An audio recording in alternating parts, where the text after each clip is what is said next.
দাদা এই যে পাবদা, জিএল, বাইম এই মাছগুলো কিসে ধরলেন দাদা? টারজালিতে। টারজালি কি আসলে একটু দেখানো যাবে? যাবে, এই যে দেখেন। আচ্ছা, আমাদেরকে বুঝাই দেবেন যে এটা কিভাবে ব্যবহার করেন। হ্যাঁ, আচ্ছা, এই যে বাঁশটা দিলাম, হ্যাঁ, দিলে এই বাঁশটা ঠেলে দিলে সামনে যে বাঁশ ওইটা বাইসে পড়বে। হ্যাঁ, বাইসে পড়ি ধাপের সাথে এটা কাটিয়ে আসবে, কাটিয়ে আনলি মাছ এটি বেশি আসবে। একদম ঢাপের সাথে দিয়ে দিলেন। হ্যাঁ, একদম ধাপের সঙ্গে দিয়ে দিলাম। মাছ কি ঢাপেতে থাকে? হ্যাঁ, ধাপেতেই থাকে।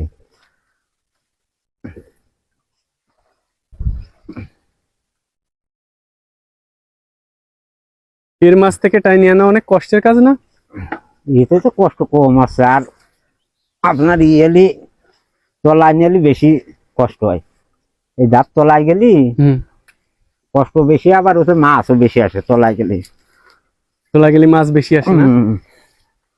এটাই কি আসবে যেটা দিচ্ছেন? আশা করা যায়। ওই ওই যে ওই যে ওই যে উঠে গেছে।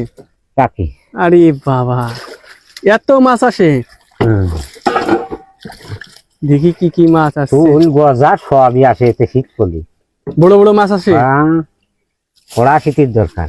কড়া শীত।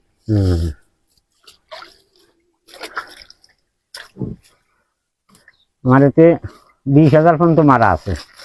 20,000 পর্যন্ত মারা আছে এক হাত থেকে। 20,000 কি টাকা?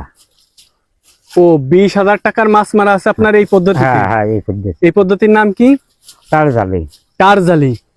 এই টারজালি পদ্ধতি ব্যবহার করে আপনি এই যে কচুরি পানার ভিতর থেকে মাছ ধরেন, এক রাত্রে 20,000 টাকার মাছ পর্যন্ত পাইছেন? জি জি।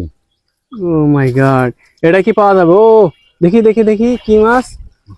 হাই রে বাবা, এই যে বাইম মাছ। বাঞ্জি আর সবই আছে। বাইঞ্জি আর সবই আছে না? এগুলো সব দামি মাছ, বেশি বাদে না? মানে দেখায় সালের দেখা গিয়ে এদিকে নিয়ে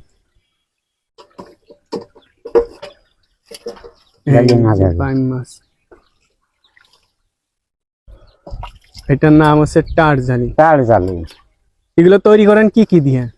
বাঁশ দিয়ে, 3টে বাঁশ লাগে, একটা কুটা লাগে, আপনার জাল লাগে, আর এর জন্য নৌকাও প্রয়োজন হয় না? এই জন্য নৌকা প্রয়োজন হয়।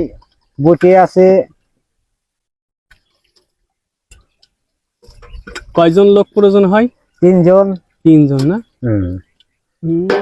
দেখি, এটা একদম দামি মাছ, সব নদীর মাছ না? নদীর মাছ। ও মাই গড, এত সুন্দর মাছ!